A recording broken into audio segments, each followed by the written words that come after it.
Dom, one of the things that we've both been aware of is the damning stats that came out from the British Property Federation report in July and the Grosvenor Estates report, basically talking about the trust from the public towards developers. What do you think the SMEs in the development space can be doing to try and counteract this? It's not going to happen overnight, but we've got to start somewhere doing something to try and counteract these horrendous figures that we've seen. Yeah, well, you can understand that perception rooted over many decades now about voracious developers using sleight of hand through the planning process and the viability process in particular.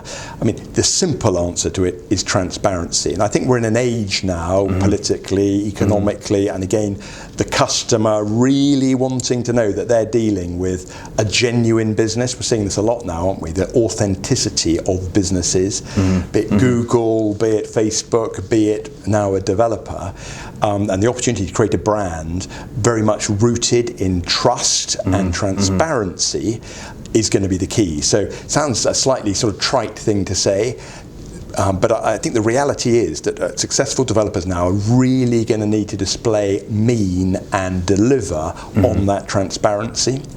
And for example, there's a business that Savills have invested in actually called View City, a 3D modelling business.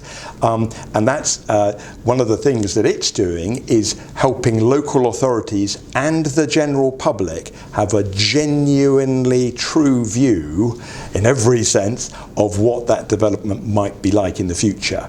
Some developers don't like that because they can't play the games that they always used to of, right, now we've got this view, and they'll sit down with the person preparing their normally static CGI, and we'll hide the height of that building behind that tree. All the silly games that went on. Well, those games you can't play anymore.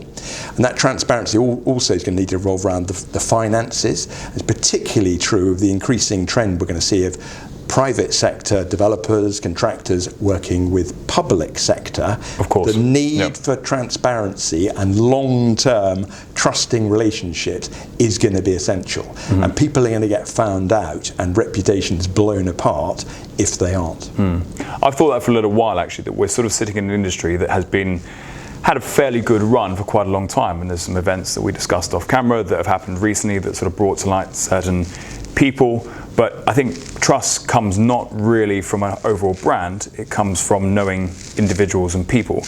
Do you think we're going to see the sort of the real birth of full teams being presented as part of the brand rather than just being a sort of a logo and a good strapline?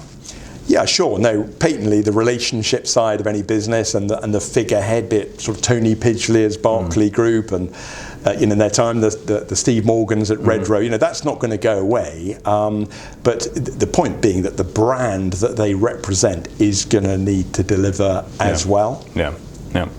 Okay. Thank you. Pleasure.